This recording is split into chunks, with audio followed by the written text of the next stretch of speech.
Morning, everyone, and welcome to day 4 of the Virtual Island Summit. My name is Martin Ford, and I'm today's moderator for the session focused on the Caribbean utility model and the drive towards sustainability and resiliency. Today, we will be joined by panelists from the utility sector of the Caribbean and also the Pacific. Our panelists are the Executive Director of the Caribbean Electric Utility Corporation, Dr. Cletus Burton, Mr. Leroy Abraham, the General Manager of the British Virgin Islands Electricity Corporation and the Vice Chair of CARELEC, Mr. Andrew Dacca, who's the Executive Director of the Pacific Power Association, Mr. Roger Blackman, Managing Director of Barbados Light and Power Company, and Mrs. Ruth Forbes, the President and CEO of Fortis TCI in the Turks and Caicos Islands. Everyone, welcome to today's session and thank you for making the time. For those of you on the line, you can ask your questions in the chat and we will have some time dedicated at the end of the session to go through your questions, and we hope to address them in a timely manner, but if not, we will share those questions with the panelists after the session. So for those of you who are not familiar with the Caribbean Electric Utility Services Corporation, that is the body of all the utilities in the Caribbean. And so today we hope to share some of the challenges and successes of managing Caribbean utilities while striving to build energy sustainability and resilience in Caribbean states. The Caribbean energy sector is always developing strategies aimed at reliability, affordability, sustainability, and also aligning with governments to meet the 2030 Sustainable Development Goals. So we're faced with many hurdles in the Caribbean, and we tend to have to take a multi-sector approach, especially given the recent pandemic and the plethora of natural disasters that we face. We face earthquakes, hurricanes, many of the challenges facing us today, and across the ocean in the Pacific. So to start the session, I would like to ask Dr. Burton to explain a bit about what resilience means for CARELEC. Introduce CARELEC and explain a bit about what resiliency means for us. Thank you very much, Martin. And you're welcome. Thank you. Good morning to my colleague panelists. Good morning to participants, attendees. We thank the organizers for this opportunity to discuss very pertinent and relevant issues concerning to the development priorities for the region. CARELEC is an association of energy service providers in the region. Has been in existence for just about 31 years now. We celebrated our 30th anniversary in 2019. And as an association of electric utilities, plus the critical partners in the sector, our role really much has to do with capacity building, providing business development opportunities for our members, networking, knowledge transfer, advocacy, and very importantly, coordinating a disaster assistance program, among other mutual assistance initiatives. The essence of the association is based on collaboration, solidarity, recognizing our vulnerabilities in this part of the world, and coming together, as the Kenyan proverb says, sticks in a bundle are not easily broken. So we recognize that alone, we would face a very difficult time surmounting some of the challenges, and unified and having a coordinated approach is always more useful in that regard. CARELEC, I should say, undertook a major repositioning leading up to our 30th anniversary in 2019. We recognized that obviously the market was changing, technology was changing, energy transition was a thing that was is very much with us. And so the organization undertook a a deep dive into its structure, into its processes, into its strategy. And we basically revamped our vision statement, our mission statement, and expanded the tent, so to speak. And which is why now we call ourselves an association of electric energy solution providers, in addition to being an association of electric utilities in the region across 4 languages: English, French, Dutch, and 1 or 2 Spanish speaking utilities as well. So we do have a membership category for independent power producers. We have 7 companies registered in that category. And leading up to our AGM, which will be on September 23rd, we will see for the first time a director representing IPPs on the board of CARELEC, when the IPP grouping or membership category caucuses prior to the AGM on September 23rd. So we're very happy that there's been very good response to this repositioning. And our flagship program, which, as I mentioned, is the Disaster Assistance Program, is based on an excellent mutual assistance spirit among our members. 27 of our members participate in the Disaster Assistance Program, whereby they contribute to a fund on an annual basis in addition to their membership subscription. So it shows great commitment and the perception of value in this service that is offered. And if any of these 27 member utilities are struck with a disaster, then the Secretariat is tasked with coordinating the response effort. And so the affected utility would not have the cost at that most inopportune time of funding the inflow of supplemental support for the disaster restoration effort. So that is coordinated by the Secretariat in coordination with the assistant utilities, who I must say also bear the cost of the labor, wages, and overtime associated with the deployed line workers and technicians and engineers. So that's at no cost to the receiving utility, and the expenses associated with travel, logistics, allowances per diem is also met from the fund that would have been established over a period of time. So, and I must say in closing, as I just round up this overview, this year, as we all know, is no ordinary year. 2020 has been fraught with numerous challenges. And as Martin mentioned in his introduction, we are adopting a multi-sectoral response to a multi-hazard environment.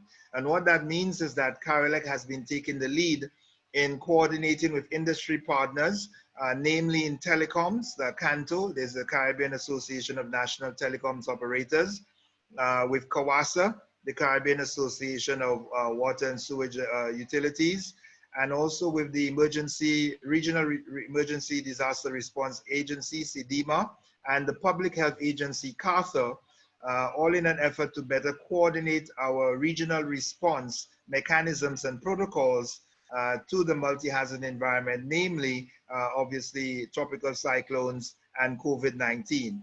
And we've had numerous quite instructive engagements, virtual summits, where we have streamlined our joint response protocols to disasters, given the COVID-19 that's still with us. So that's just a quick overview of the association. And I trust that as the discussions go along, that we will have a fruitful exchange of ideas and information. So over to you, Martin. Thank you for the time. Thank you, Dr. Burton, and really appreciate your overview. And you know, you said something there that utilities have to have a multi-sector approach. For the context of those who may not be from islands, many of our islands have one utility for the entire island. So we do play a critical role. And, you know, that's why I'm excited to actually introduce Mr. Leroy Abraham from BVI, because of earlier in the year, we talked a bit about their experience, you know, being the utility and experiencing a disaster in their past. And now, so Mr. Abraham, could you tell us what the CARELEC body of knowledge does for your utility, and what does resilience look look like for you given the disasters that you faced and are trying to avoid? So hi, good morning. Good morning, Martin. Good morning, everyone. I'd like to recognize the protocol having already been established by Dr. Burden. Resilience. We had a conversation on this, Martin, a couple months ago. Yeah. Definitely for the Caribbean region, every island is different, um, geographically, topographically, that have a different topography. So every island is particularly different. So there's no silver bullet with regards to the particular solution, which is going to address the issue with regards to um, resilience for every particular island. For BVI, for the British Virgin Islands, what we see is a diversified portfolio of assets and services, which encompass T&D hardening, undergrounding, incorporating renewable energy sources and penetrations at different areas of our grid. One of the challenges with the British Virgin Islands is that the single utility, as you've mentioned, which supplies most of these islands, we supply 12 different islands from one main island. So our grid, albeit that the islands are somewhat relatively small in comparison to others, it is quite an expansive grid that crosses over water. So incorporating renewable energy assets throughout our expansive grid, capacity building and reskilling for both utility workers and persons in the industry. And one of the key things which we've recognized based on our experiences from 2017 is that we have to strengthen our alliances with various stakeholders and our industry partners. So with these combined assets and services, we feel that that will be the perfect solution for us with regards to building greater resilience for our utility.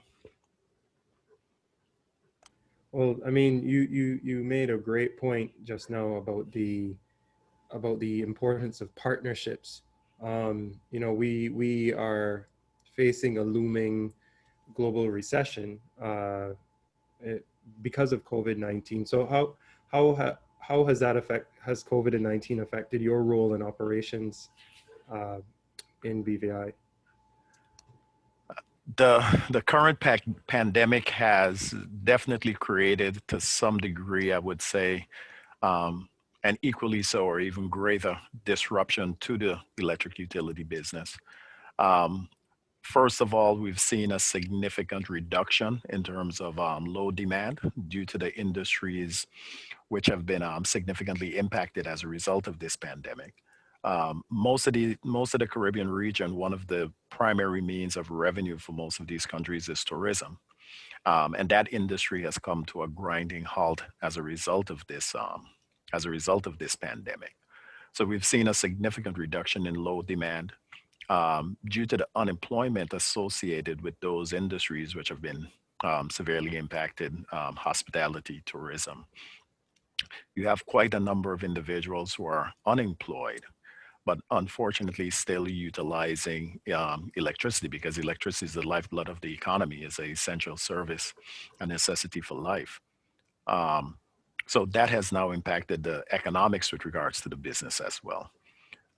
So it's somewhat of a struggle, and recognizing that there's no particular playbook because this is all new to all of us. It's going to take it's going to be quite a challenge with regards to navigating through this particular situation with a extreme weather event. You know that things are going to be knocked down, and ultimately it's just to get the resources to put it back up, and then you're back in business. With this particular disruption, everything is still in place. Your T&D infrastructure, your utility is still in place, but ultimately you're going through some of the same effects as regards to, as I said, extreme weather event. You have a significant load.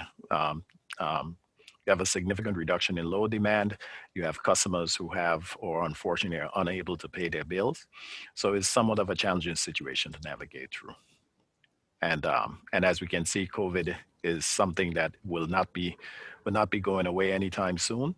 So ultimately, we have to come up with some very robust solutions for dealing with this for the long term.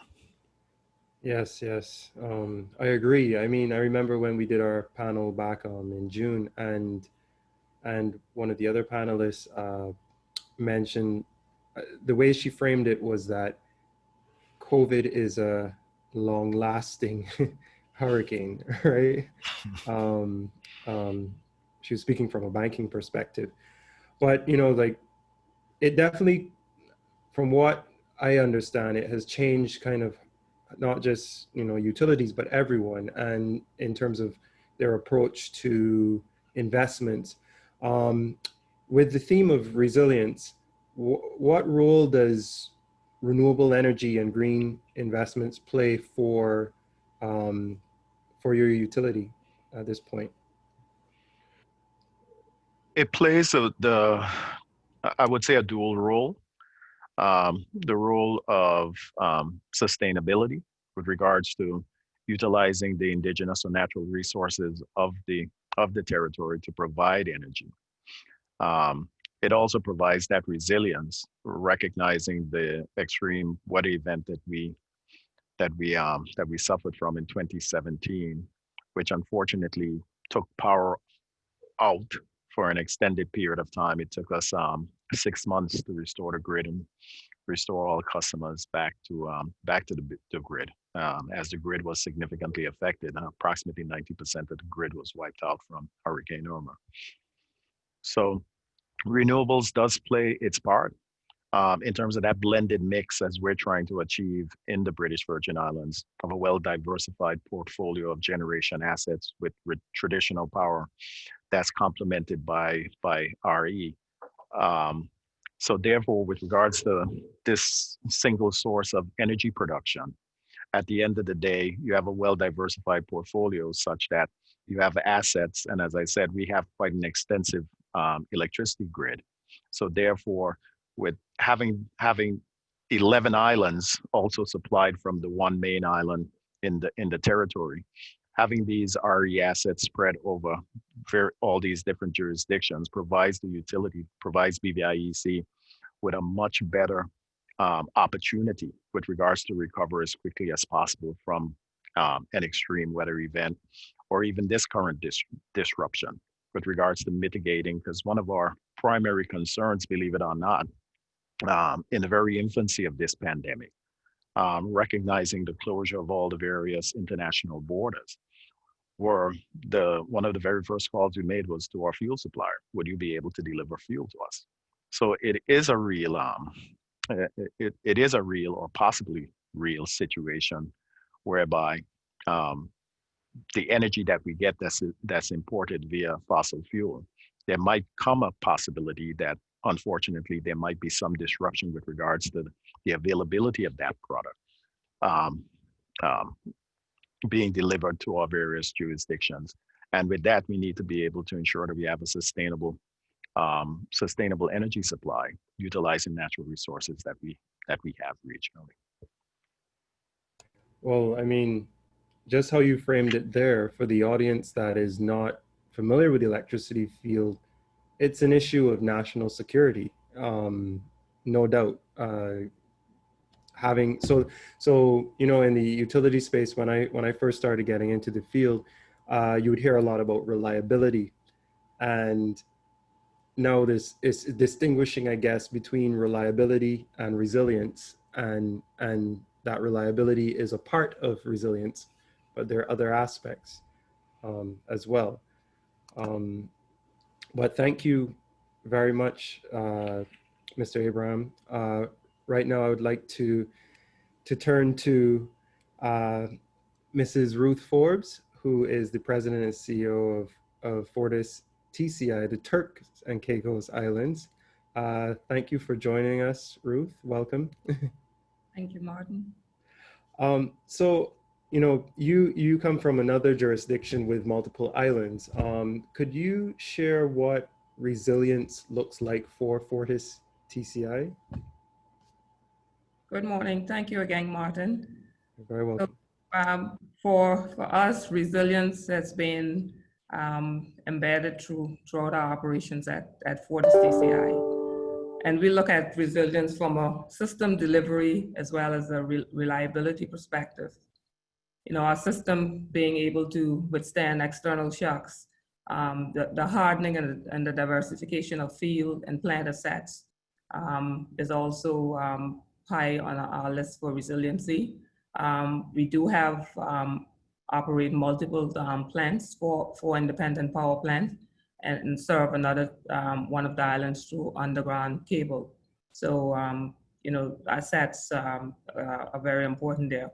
Resiliency also to us is being nimble in our approach, ensuring that, you know, whatever circumstances we face, we're able to approach them rapidly, rapid recovery, getting services restored as quickly as possible. In 2017, we had the task of restoring power after Hurricane Irma, and we were able to do that within 60 days. So rapid recovery as well is a part of our resilience strategy. Adaptability is also important for us with resiliency, being able to incorporate our lessons learned from the past. And we had several of those coming out of Irma. Also for us, financial resiliency is one of our business continuity strategies as well, ensuring that we have a strong balance sheet to withstand the economic and fiscal shocks. And a part of that, of course, includes our access to capital markets as well. Also, equally important, how we look at resiliency is also the different partnerships and stakeholder strategies that we use to serve our communities. And last but not least, a final, an important aspect of resiliency is also resourcefulness, having the ability to how you skillfully manage a crisis as it unfolds, having a highly skilled and committed workforce. That is also a very vital part of our drive towards resiliency. We can't do what we do without, you know, having the right people and people who are empowered and being resourceful in their roles. So that's an overview of what resiliency means to us at Fortis DCI. Well, thank you very much. You know, you mentioned, you know, last but not least, the people and the importance of people. And, you know, I just have to let it be known that, you know, like Fortis DCI has always been open to sharing with the other Carolite utilities and showcasing their people. How do you see the Carolite body of knowledge being useful for other persons around the world, not just in the region, but around the world? Well, we've had a great experience with Carolac. It's truly a wealth of knowledge and resource in the region. It has been that for many years.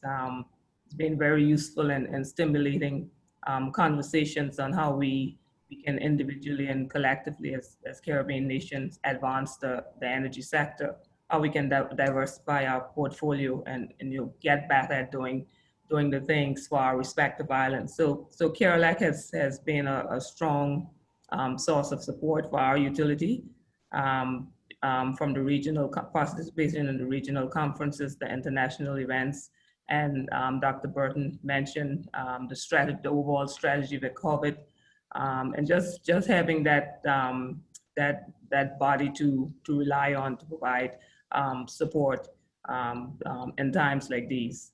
So Carolac has been a real partner for us here, and you know, help us to provide different solutions and new ideas in sessions just like this. So Carolac comes highly recommended. Mm-hmm.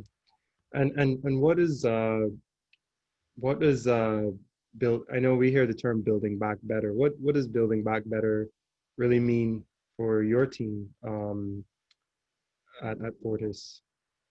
Well, building back better, you know, notwithstanding the financial hit that we are all taking as a result of this pandemic, we must find ways to emerge from this with our fundamentals intact.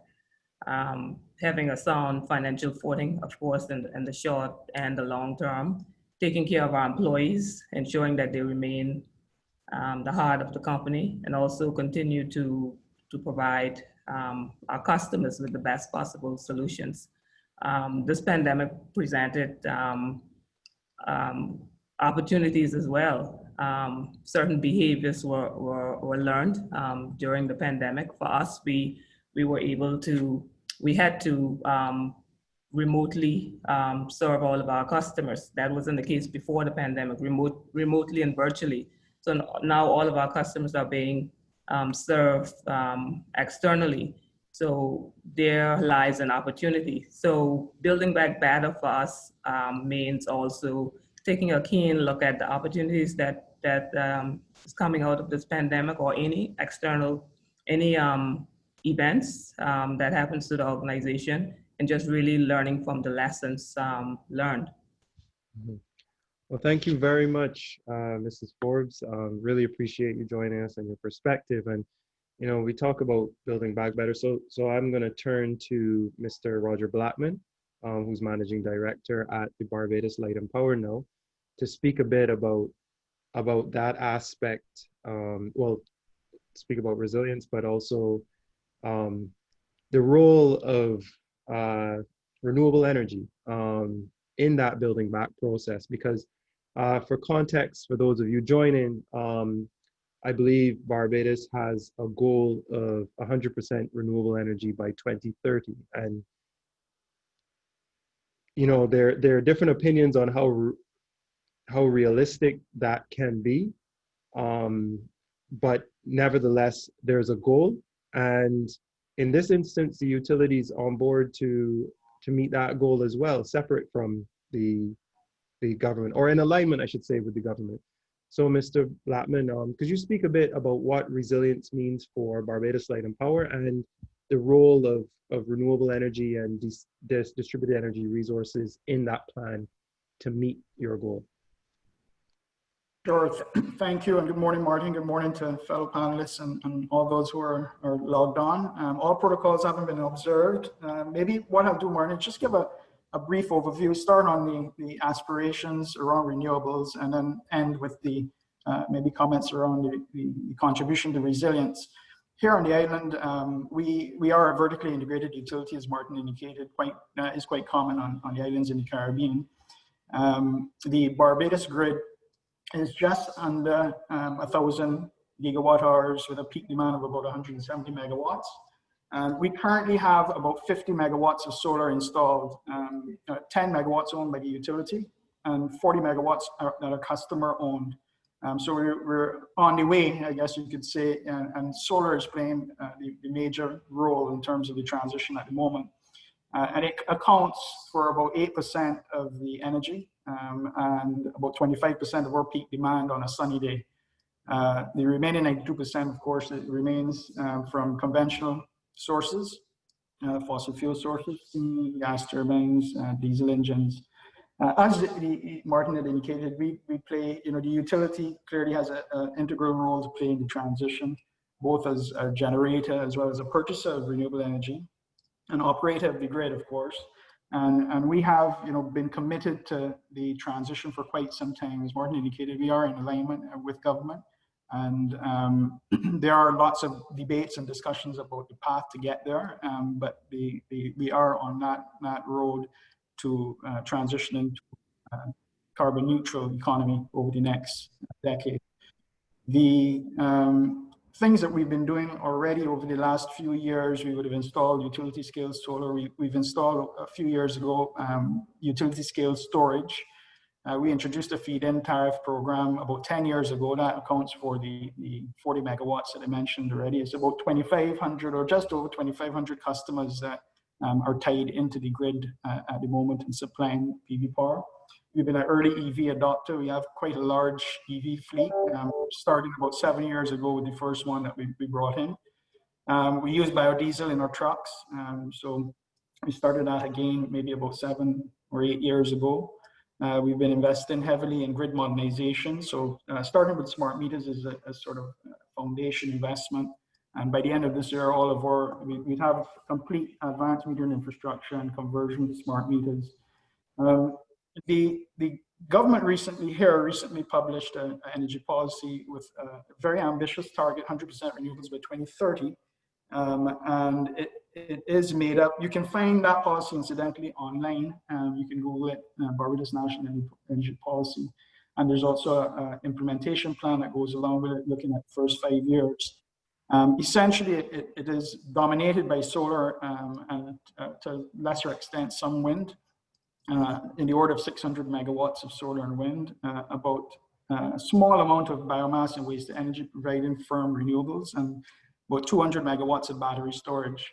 Our internal assessment at the utility is that there will be a need for significantly more battery storage, and there will be a need for firm renewables to reduce ultimately the amount of storage that will be required, because when you're dependent on intermittent renewables. So we believe maybe double what is in the current policy will be required for storage. We don't have, unlike some of our neighboring islands, geothermal or hydro resources. And so for firm renewables, we would be reliant on biomass or waste energy of some sort. And that certainly is in the plans for the future. And another key item that we've, in our assessments, we realize we require is that there's quite a bit of work on the grid as the infrastructure changes and the model changes from central generation to one in which the distributed generation plays a big part. And synchronous condensers, which are essentially DC excited motors that not connected to anything, to provide stability in terms of inertia on the network that is lost as we lose rotating equipment, and short circuit power to provide stability on the network as intermittent renewables come on and don't provide that on their own. So there's around 80 megawatts or so we see of synchronous condensers required as well to provide that stability as the penetration of intermittent renewable increases. And the key for us, the question about whether it's achievable or not, we think it is achievable. It is very ambitious to do it in such a short timeline. There's no doubt about that. But there are some key enablers that we've identified that would be required to be successful. One is the licensing framework, and we are working. The environment and the market needs to be structured in a way to allow it to be successul. Quite often, people may look at restructured markets in North America or Europe, and those don't work in very small markets like ours. So there's a lot of customization, I guess, and designing something that is right for the island environment. As Leroy would have mentioned earlier, even between the islands, there are significant differences, and what works on one may not work on another. The other is a regulatory framework, the way the sector is regulated. The traditional regulatory approach, long drawn-out rate cases at significant costs. That needs to be, there need to be adjustments there, given the nature, I guess, uncertainty in planning and the nature of the transition and the speed with which we are aiming to do the transition here. There are adjustments required there. Planning permissions on some of the islands, and we're no exception, can sometimes be a challenge, the length of time it takes. And those are areas that need to be looked at as well to facilitate the transition. The grid design. And I think a phased approach is important as well. Trying to do too much too quickly, you lose the opportunity of technological advances and cost benefits that will occur over time as technology improves. So maybe I'll pause there before touching on resilience, because I feel like that was a bit of a mouthful, Martin. But I can talk a little bit about how we are thinking about resilience as well. Oh, I mean, to synthesize what you're saying, the market is constantly evolving, it's constantly changing, and the utility plays a critical role. But you also mentioned, the role of the regulator in establishing the framework to make sure that there's fairness and equity across, the customers and also the utility. But there's no doubt in my mind, being from Barbados too, I have a bit of context, but there's no doubt that, distributed energy resources and residential systems play a huge impact, because last time I was home, I was speaking with one of the engineers, and he highlighted that we have a very high, I think, solar energy per capita rate in the region.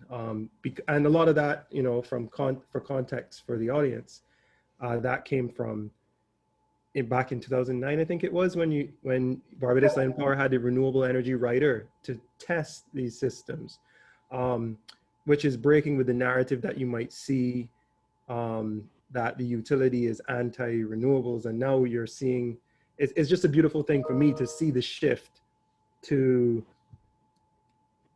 where the utility has taken the lead in setting up the framework for that, alongside working in partnership with the government and the stakeholders. Yeah. And I know you have emphasis now on community solar. Could you speak a bit about the importance of that for Barbados Light and Power?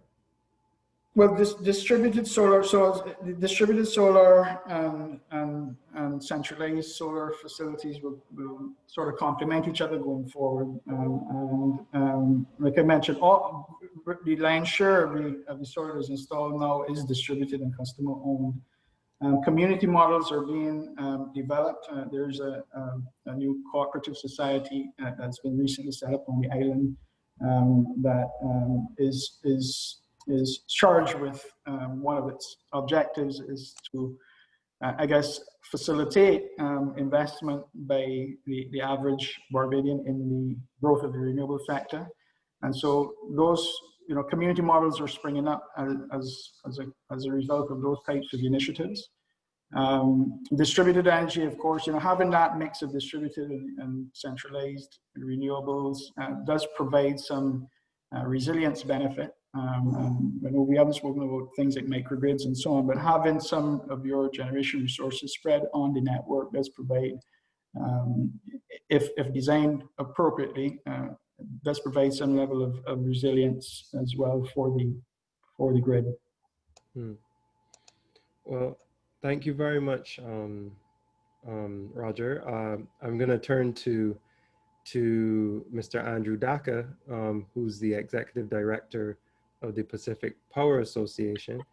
And Andrew, thank you for joining us. Thank you, Martin. Yeah. So for context, could you share a bit about the importance for the PPA of sharing and working in collaboration with CARILEC and the Caribbean? Thank you, Martin, and firstly, thank you to the organizers and CARILEC for the invitation to be part of this discussion. Dr. Burton, in his earlier introduction, outlined some of the rationale for CARILEC's existence, which is pretty much the same as what the Pacific Power Association is. It is like the CARILEC in the Pacific, with the same similar functions that brings together all the electric utilities in the Pacific region who have similar issues and similar challenges. So, in terms of collaboration with the CARILEC, the Pacific Power Association has had a long-standing relationship with the CARILEC in terms of information sharing and exchange of information and knowledge between the two organizations, especially at the secretariat level, but also within the membership. So, I think in one of the things that we do note, and one of the things that the Pacific can take from this collaboration with CARILEC is that we have much to learn from in terms of moving towards moving into the now changing electricity supply industry, and I think the CARILEC is is a little bit ahead of the Pacific in terms of where it's operating now, but we kind of we see what's happening within the Carlick, and then that's where sort of we are also heading, not only in terms of the utility. One of the only difference I see is that in terms of membership, Carlick's members are more investor-owned utility, whereas in the Pacific, most of the utilities that are members of the Pacific Power Association are government-owned utilities, which I think can be a challenge in trying to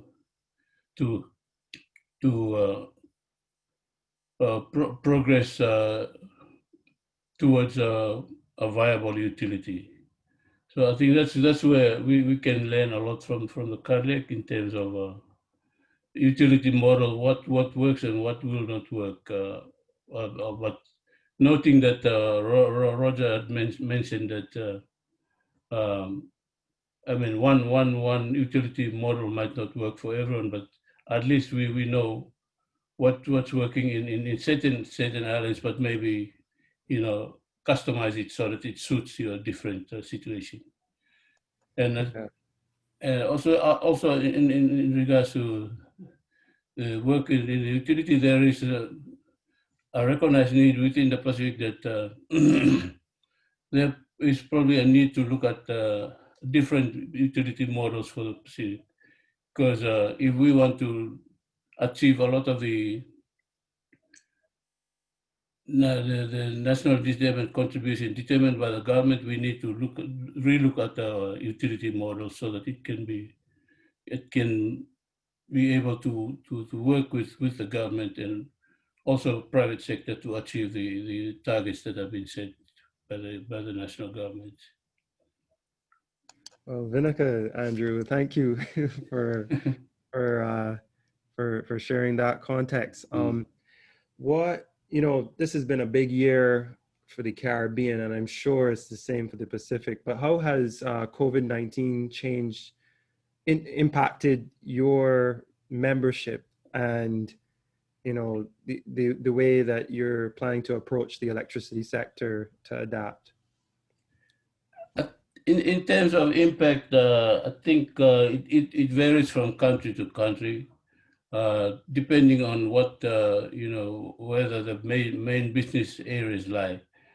The most impact has been seen in the countries that depend on tourism and hospitality for the main industry.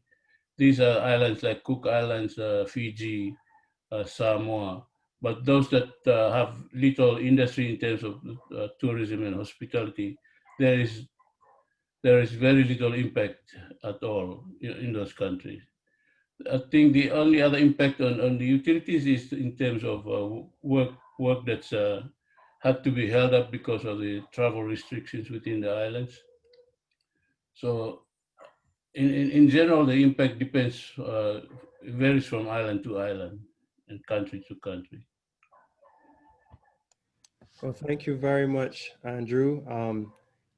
To those of you on the line, Andrew's the real champion today because it is post midnight in Fiji where he is. So I want to say thank you, and Vinica to you, Vinaka. Yeah, Inaka Wakalevu. Right now, we're going to ask the panelists to all turn on their video because we're going to enter the Q&A segment.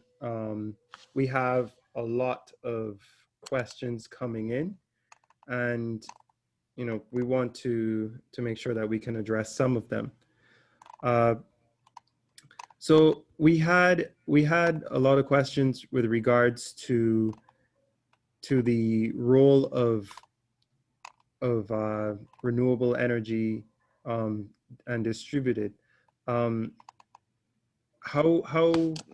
guess I'll open this up to you, is like, how do we move from here collectively? Is there a method for us to, besides learning from each other, are there opportunities for, say, joint procurement of infrastructure, given the disaster? do you see that as an option? Has it been tried before as Caribbean islands?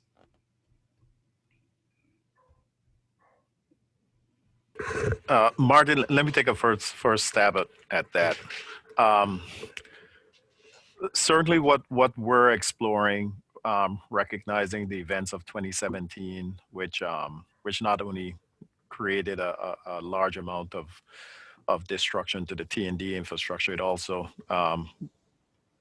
did quite a bit of structural destruction to a lot of homes and businesses as well.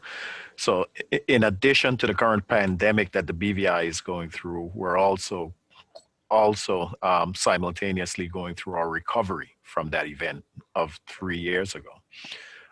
Recognizing that, we're trying to employ as much public partnerships with regards to both our recovery and likewise trying to get through this current COVID pandemic.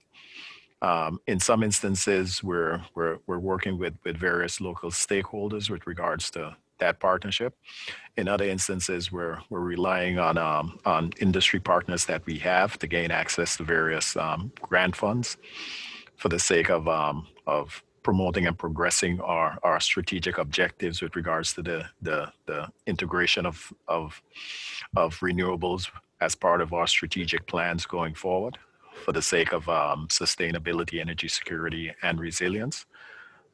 So certainly, as I keep reiterating, there's no one perfect solution for every particular jurisdiction, but certainly we're trying to employ as many options as possible with regards to achieving our strategic objectives going forward. And I guess, Dr. Burton, could you share a bit about your vision about collaboration? I know Andrew spoke a bit about, the importance of the Pacific and collaborating with the Carolac, but what do you see as the benefits of this collective approach? Yeah, well, as I said in the introductory comments, the essence of Carolac as an association is based on collaboration. Being, for the most part, small island developing states in the region, faced with particular vulnerabilities that other regions of the world could identify with in terms of the Pacific, Africa, off the coast of India, and so on.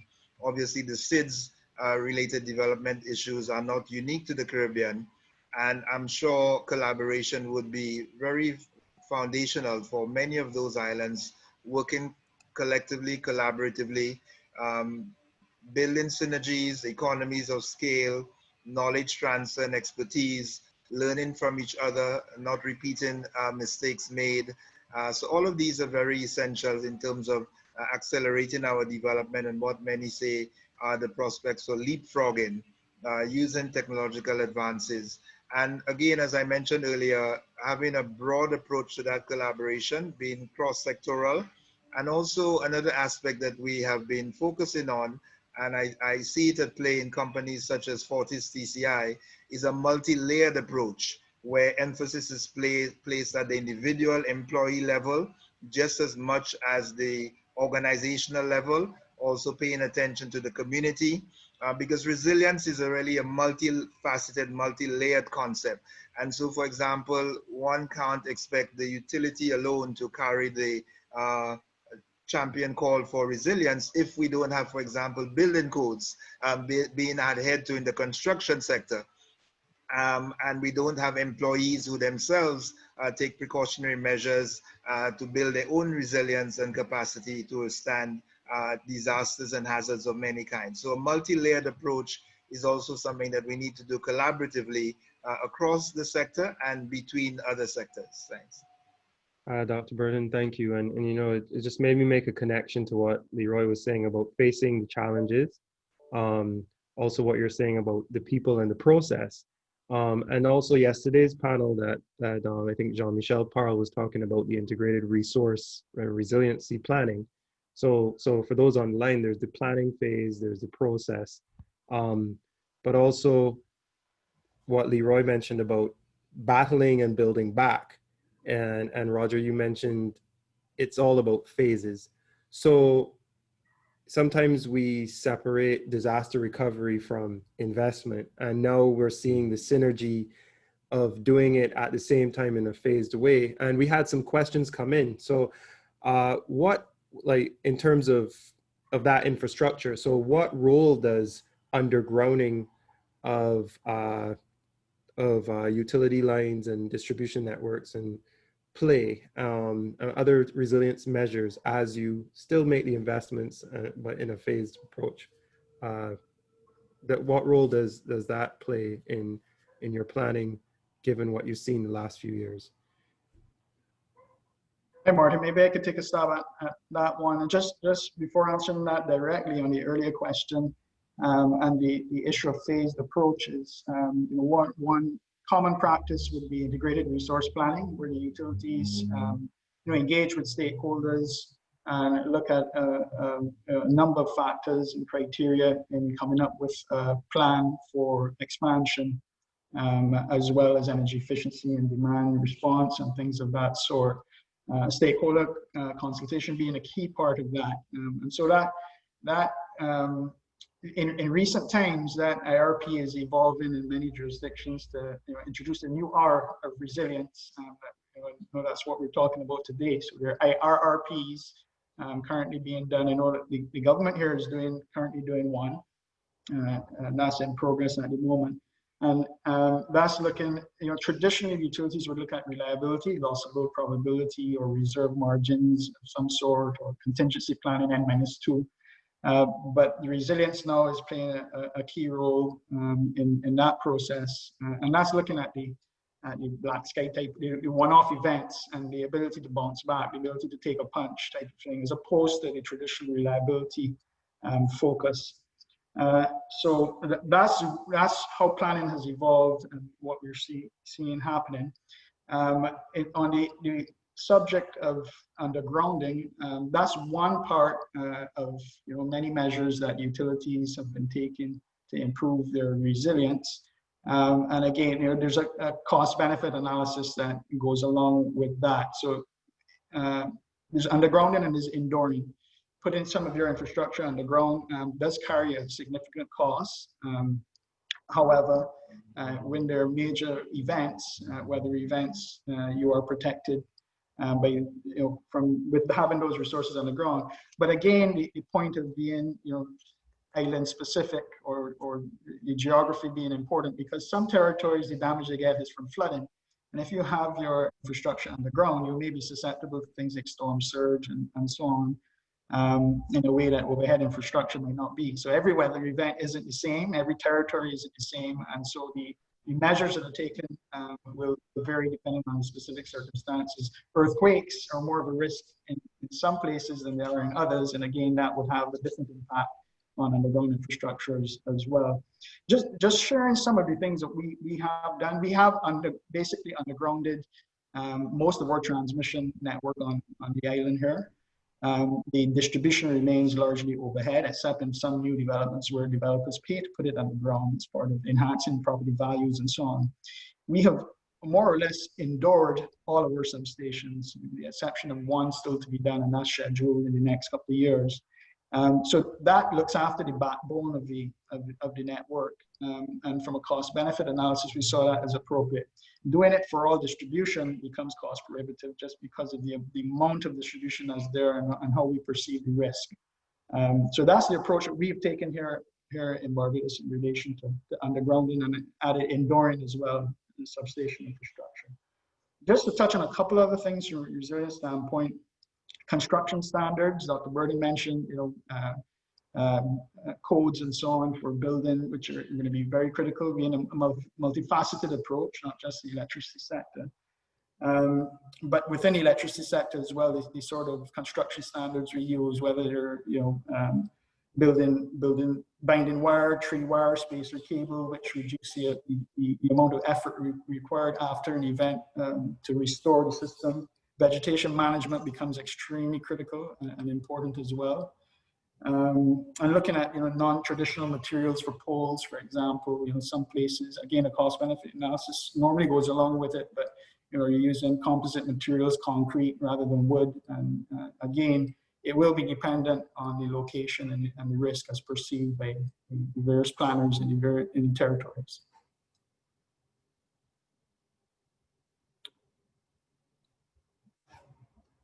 I'm on mute, sorry. Yeah, thank you, Roger. And I guess I open up that question, what to the other utility members, what is the role of kind of like, what are some of the exact resilience measures that are being taken for infrastructure such as undergrounding, like T&D, to protect your T&D systems? Hi, Martin. So for our transmission system, we have both underground as well as overhead out to our substation, and they sort of operate separately and back each other up. This is, of course, for the main island, Provo. So we have about 20 to 30% of distribution network that is underground. And we did rebuild after Hurricane Irma with a new set of standards, so much stronger to survive hurricanes. And this most largely consisted of shorter spans as well as higher class both. But we use a combination of both underground as well as overhead, and that seemed to have worked for us. Of course, taking into consideration the cost factor. Mm-hmm. Mm-hmm. That makes sense. Makes sense. Andrew, they actually had a question come in for you specifically, and the person asked, you talked about relooking at the utility model in the Pacific. What are Pacific countries doing in terms of increasing energy reliability, affordability, and sustainability? Yeah, I think for a lot of the Pacific Island, they're looking at how to lessen the impact of external factors on the energy security in their countries. So in that sense, a lot of the countries are looking at renewable energy, not only to have energy security, but also to meet the renewable energy targets in the NDCs. So that's where a lot of the work is going. And although I think there's a huge challenge in the Pacific in that a lot of the islands, especially the smaller islands, are very much limited in terms of what renewable energy resources they have. It's mainly solar, and I think even when technology allows, maybe wave technology or OTEC might come in, but right now it's mostly solar. Yeah. But for the bigger countries in the Pacific, they have options of hydro. For example, Fiji, where I live currently, renewable energy contribution from hydro is about 86%, and looking at the target of 100% by 2030. But then there comes the challenge of the cost of getting to that, achieving that renewable energy target. For Fiji itself, for it to achieve the 100% renewable energy target by 2030, it would take an estimated $2.97 billion to achieve that. So that's part of the big challenge facing a lot of the countries in the Pacific in terms of getting to that to the target that's been set. Mm-hmm. Mm-hmm. Well, we had another question come in, looking at the collaboration with the utilities and telecommunications.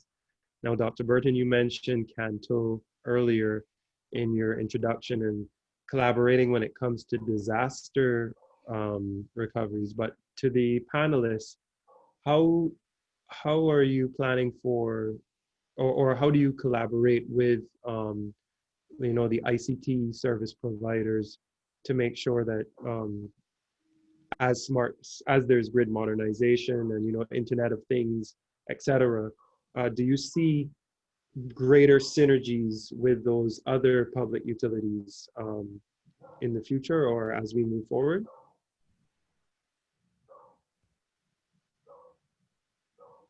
Yeah, Martin. So in BVI, recognizing our particular situation, we have leveraged the assets which we own, which are mutually used between ourselves and the various ICTs on island. So we have pool sharing agreements with all. We have 3 ICT entities in the BVI. But in addition to that, we have quite a significant amount of fiber infrastructure that we've installed over the course of a decade and a half, and we also have dark fiber lease agreements with those entities. So we're seeing where we can actually leverage assets that we have for the benefit of the organization, and likewise in support of the ICTs with regards to their strategic plans going forward. Following the hurricanes of 2017, we used the opportunity of likewise assisting with the rebuilding of the grid, naturally in certain areas. So we've found that there's definitely a benefit with regards to ensuring a good and cordial and strong relationship exists between the electric utility and the ICTs, and it's worked to the benefit of us here locally. Right. I think for the Pacific, that's a conversation that still needs to be had with the relevant partners in infrastructure. I think right now in the Pacific, we're trying to just take a leaf out of Carleck's books and create our mutual assistance program at the moment. So it is a conversation that we know we need to have with other infrastructure providers within the region. Thank you, Andrew. And you speak about, mutual assistance. We actually had a question come in about the collaboration with the Caribbean Catastrophe Risk Insurance Facility, and funny enough, Roger, we spoke about this earlier in the year. So I guess this question goes, to Roger and Dr. Burden. How important is it to have these insurance options or different types of insurance options as a utility, given 1, the disasters that we might face, and 2, some of the innovation that you want to, as things like energy storage and whatnot, prices come down, you want to protect your assets. So could you speak a bit about the role of special insurance products for utilities? Yeah, I'll speak briefly on it and then turn to Dr. Burden, maybe to share a little bit more about CCRIF and some of those initiatives. But just generally, as you'd appreciate, lots of natural hazards that are faced by the islands in the region, and access to insurance has been a challenge. That's an understatement. In fact, you can't insure certain assets, and so utilities have had to look at new ways of insuring their assets. And in many instances, doing a combination of things. So where commercial insurance is available, utilities will be doing that. So some utilities like us have had to set up self-insurance funds. So that's one approach that's been taken or has been taken by several utilities. You have initiatives like CCRIF and parametric insurance, another tool more recently that utilities are employing to manage the risks across the portfolio. And so it's really been somewhat of a portfolio approach. What risk management tool works best in which situation for which category of assets. The parametric tool and things like CCRIF, maybe I'd turn to Dr. Burton to share a little bit more of the experience there and how it's been approached regionally. Yeah, thank you, Martin. Thank you, Roger. Yes, well, indeed, the parametric insurance option is something that Carleck has been discussing with CRIF over the last, I would say, 12 to 14 months. I had a conference call with the officials at CRIF just earlier this week, actually, and they have submitted a proposal to their board for an insurance product with elements that would provide coverage for the transmission distribution infrastructure for regional electric utilities who are interested in pursuing that approach. And so they're expecting board approval of that product very shortly. hopefully, actually, Roger and Leroy, by board meeting on the 23rd, we'll be able to announce something.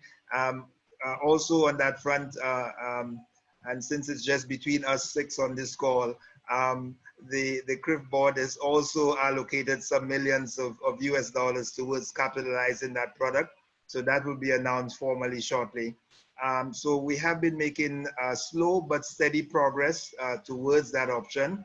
And we are hoping, although we're in the middle of this current hurricane season, definitely by 2021, we would have that option well in place for electric utilities in the region who have an interest in pursuing it. Let me just say that that comes with some commitment to provide data which has to be modeled so that the risk profile for each utility could be assessed, and so that the details and parameters of the cover could be assessed and agreed to between the parties directly. Carolec is simply playing a facilitating role in this activity. So that's where we are at as of now. Well, you mentioned data and informatics, and you know, and also we speak about like knowledge exchange, and I think you know, for the audience context, there's so many levels of data and information that you guys are dealing with every day to get the business to go forward. What type of tools could be beneficial for utilities of the future, given the pace at which innovation is happening in technology?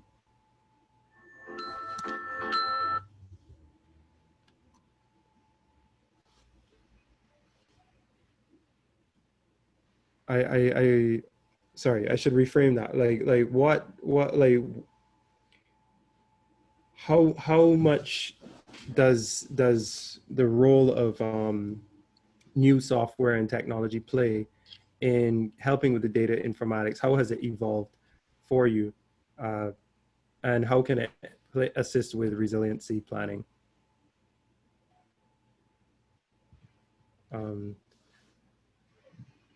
I'll direct this one at Roger. Martin. So you know, we hear the term big data. You know, in recent times has come up as, you know, we've entered the digital age, and certainly as all businesses and the utilities, no exception, has transformed. You have a lot more information and data now that needs to be managed. So I mentioned earlier, for example, our AMA, or Advanced Metering Infrastructure Project, which is about over 80% complete. We should be done by the end of this year. And gone are the days where you would have read a meter every other month for your residential customers and send interim bills, which was always a little bit of a challenge or a bugbear for some of our customers, where you're estimating bills. Now you essentially have real-time or near real-time information on customer consumption, and no longer need to estimate bills. So there are a lot of benefits that come with technology, but there's that paradox as well. Now, with all of that technology that's available, there are new challenges that you need to manage, and one is, how do you deal with all this data that is coming in? And so we have been, you know, and no different to the other utilities, I'm sure, employing and installing new systems to manage that data and to be able to create intelligence from the data that's there. So capturing the data, for example, from our metering system and using it to analyze patterns, better estimate cost of service, for example, provide a better level of service to customers in terms of real-time response.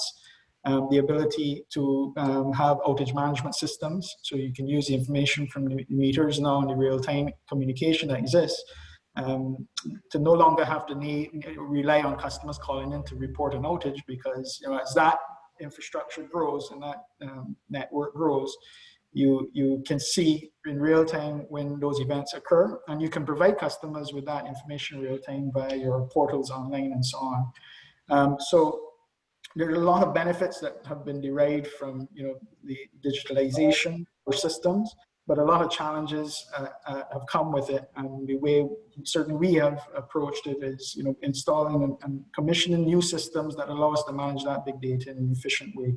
One thing maybe before defer to some of the others would be, as we speak about resilience, another element of the paradox is that cybersecurity is, and we haven't touched on that yet, becomes a big, a new aspect of resilience that we need to think about. And again, that's, along with all the benefits, you now have a new challenge to deal with. And I know that's occupying everyone on this call's a lot of their attention and time, I'm sure. Thanks, Martin. Yeah, that's such a great point. That it becomes an issue of not just national security, and the utilities play a great role in navigating that. So the more integration of information can help the process of building resilience, but we also have to protect the process of building resilience. And we're always hearing of these technologies that are on the grid edge. So we have electric vehicles coming on board, and we have energy storage.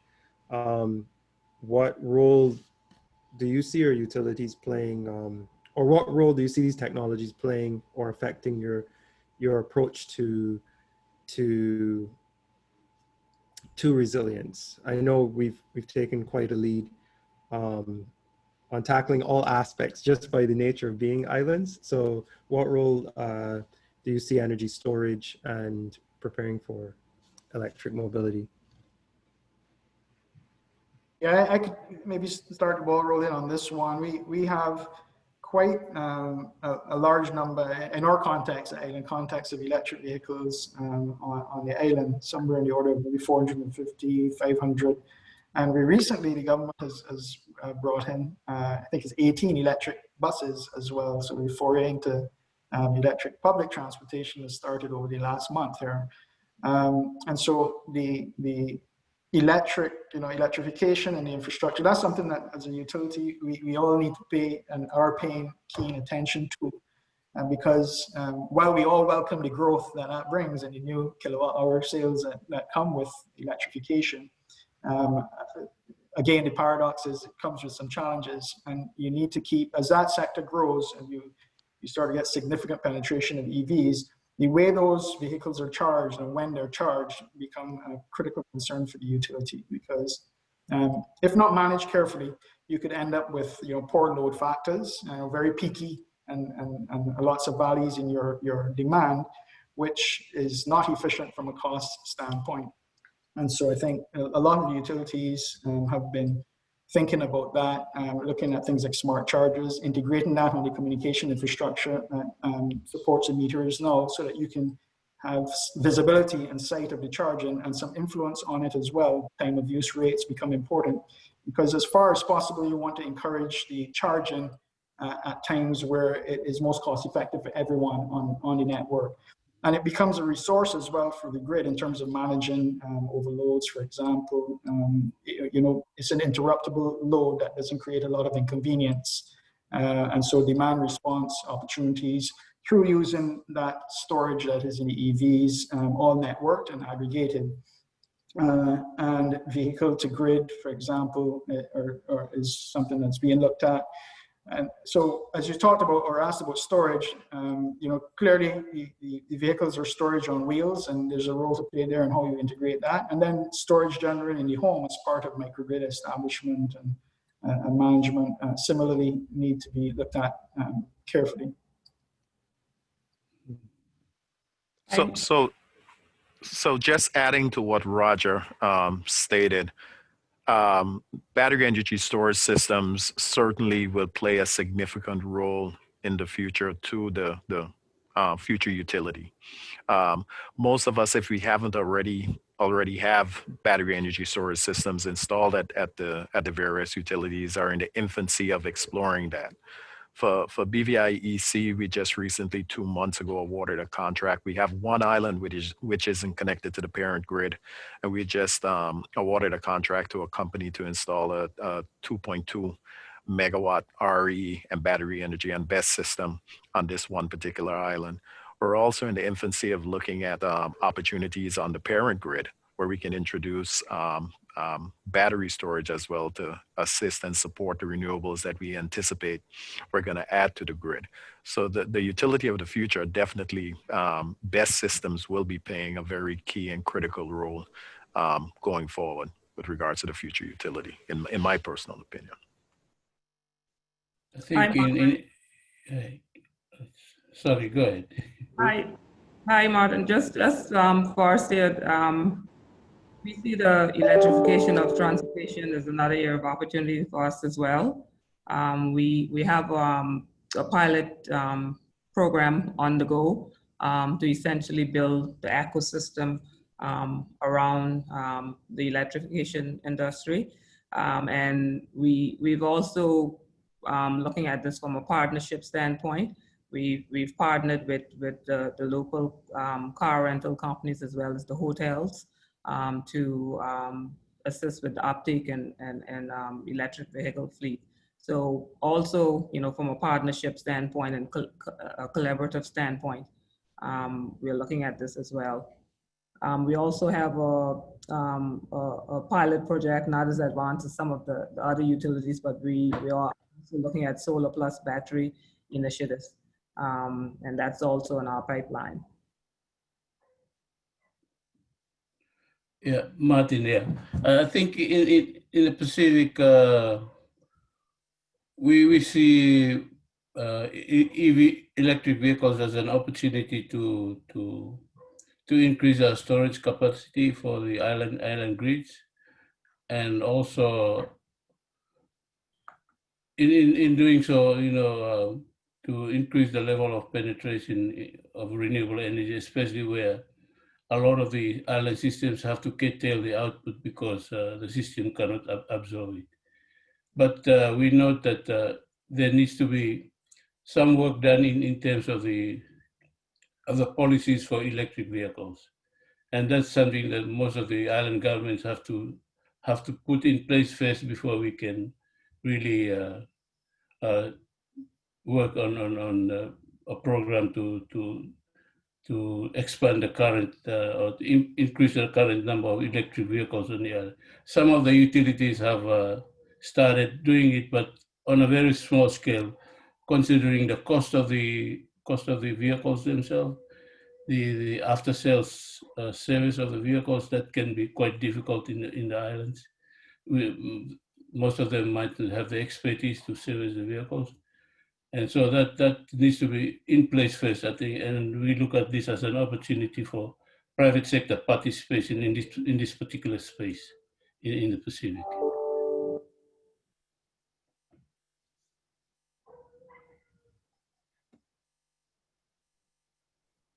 Your mic is still muted, Martin. Sorry, I have two mics as a safety. Yeah, so thank you, Andrew, and thank you, Ruth, and everyone. My question now is kind of like looking towards the future.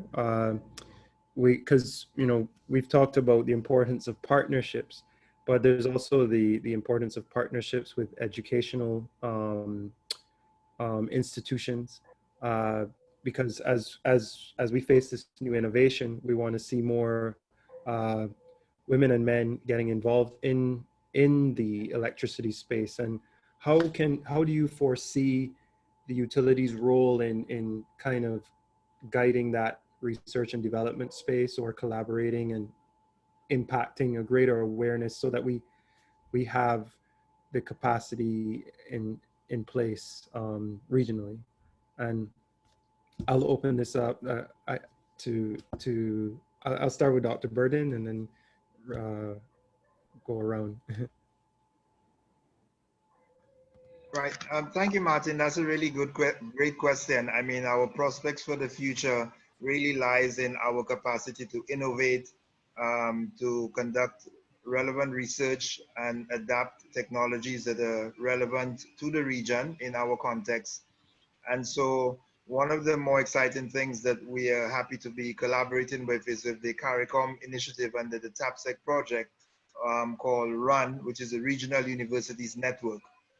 So efforts are being made there to, again, not wanting to overstate the case of collaboration and synergies, the Regional Universities Network is seeking to do just that, pool expertise from across the region in terms of innovation, research, and development, and hopefully have breakthroughs and technologies that could be uniquely applied to our context.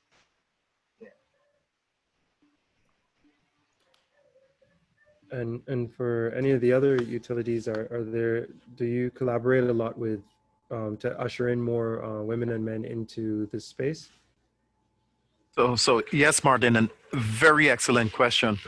What the realization that we've come to is that this industry, the level of transformation that we want to see isn't going to be realized until we have the relevant capacity building, and we essentially either retool or reskill individuals in the industry, particularly at this time when we have so many people who are unemployed due to the disruption of their particular industry that they work in as a result of the pandemic. We recently collaborated with the local community college, who's about to put on a certified solar technician program. Unfortunately, it has suffered some delays as a result of the pandemic and the various curfew orders and shutdowns as a result of the pandemic. But we see that as key and critical to the actual development of this new industry, renewable energy industry, by being able to have the relevant capacity on the ground to really push this renewable energy transformation for the BVI forward. In the absence of it, it's going to be very difficult, as we've seen, because we've had a legal framework to support renewable energy integration on a distributive level. But recognizing the very small to almost non-existent number of practitioners that we have on the island, we haven't seen a very significant trust like what we would like to see eventually, that what has taken place in Barbados, for instance. So it's key and critical to getting the industry going, and that's why we've been very supportive and collaborating with the college with regards to this program that they're about to host. Hi, Martin. For us, this is also a critical point. For us, we've had challenges with sourcing resources, as everyone else has. We have been, to an extent, developing from within as well, building our capacity from within. And we also partner with the local institutions as well to at least introduce the idea to students, and also offer scholarship programs to students as well on the technical aspect of it. So we also see collaboration with the local institution as something that has worked for us. Thank you very much. And Andrew, in the Pacific, there's I remember a while back there was a program for training in, I believe, photovoltaics, but you guys as well have these collaborations with tertiary level education. Yes, we do with the University of South Pacific. We work closely with them in terms of training in the renewable energy sector. And not only that, but also with another industry-based organization that works mostly, that derives its membership mostly from the private entities that actually work doing installations and operation maintenance of renewable energy systems. So we work closely with them to facilitate training for the renewable energy industry in the Pacific. Well, I know we have just a few more minutes left. Any closing statements from you all? Anything that you'd like to share in terms of your hope for the future? Are you hopeful for? I know that's a soft but a powerful question, right? Like, I think, thanks to James for this conference and this platform, in addition to the various opportunities we have to network. But I think, you know, what is your outlook for the future, moving forward? Kind of your mantra. I'll just go around quickly, and I'll start from the top of my screen. I'll go Roger and come right around before we close. Thanks, Martin. Certainly hopeful. I am optimistic. I mean, we are seeing the transition taking place. It needs to be managed carefully in phase, as I mentioned earlier. And some key things that need to happen to enable successful transition. But a big part of it is stakeholder consultation. I know all on the call are doing that in their various territories, and you know, regional and global, I guess, collaboration as well. And so like what we're doing here and sharing information, sharing ideas, collaborating where it makes sense to do so. So I am optimistic about the future. And setting, you know, as you mentioned, our goals here on the island are quite ambitious, and there are debates about timing and cost, and what is appropriate in terms of the time. Is the 2030 too ambitious, too costly? Should it be a longer time period? But those are good debates to be having, right? I mean, so it isn't about whether it will happen, it's about when and how you will go about doing it. And I think that is important that we continue to have those discussions and we challenge each other as stakeholders, because the transition is going to be important for us going forward. Thanks. And I see Ruth here next on my screen. So what? Hi, Martin. Definitely hopeful. Despite the challenges, there are significant opportunities ahead for us. The trends, you know, just capitalizing on the treaties. One of the things that one of the pain points for us has been the regulations. So definitely collaborating with the regulators to ensure that the appropriate regulations are in place to ensure that utilities are able to thrive within those 3Ds. So there's definitely a lot on the horizon. Resiliency and sustainability is high on our priority for the future. We do have a goal of 30% renewable energy by 2040. And that is expected. In order for us to achieve that, collaboration would definitely be necessary. So very hopeful. Mm-hmm. And thank you. And Leroy, thanks. I know you have some insights.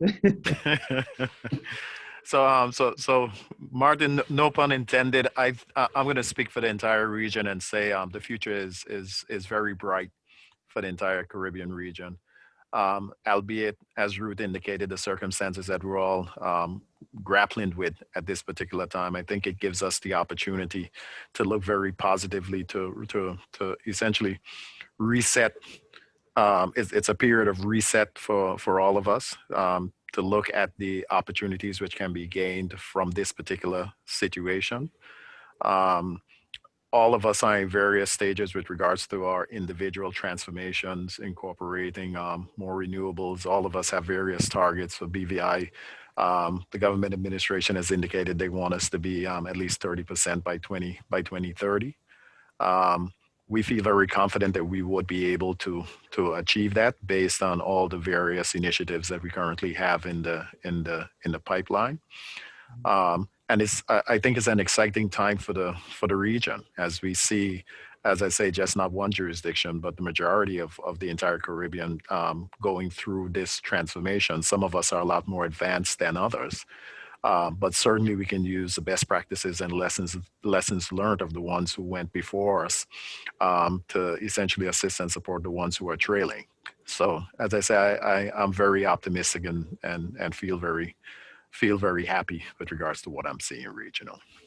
Thank you, Leroy. And I know we're coming up at 9:30, but I really wanted to hear last words from Andrew and then Dr. Burton, just as the heads of the regional bodies. Thank you, Martin. I think, like the other panelists, I've got to be optimistic about where we're heading. I think it will take a lot of effort and a joint effort for that matter, involving governments, policymakers, regulators, and the utilities to get to where we want to be in terms of our renewable energy targets and getting resilience in place. But I think we've started, and it is a thing. It's going to take some time because of the challenges we have. Mm-hmm. But I think, having said that, technology will be the least of our challenges. I think technology will overcome. We will overcome technological challenges over time. It's more to do with the policies, regulations, and that we need to have in place so that we can ensure there's a clear path forward for us in terms of moving to where we want to be.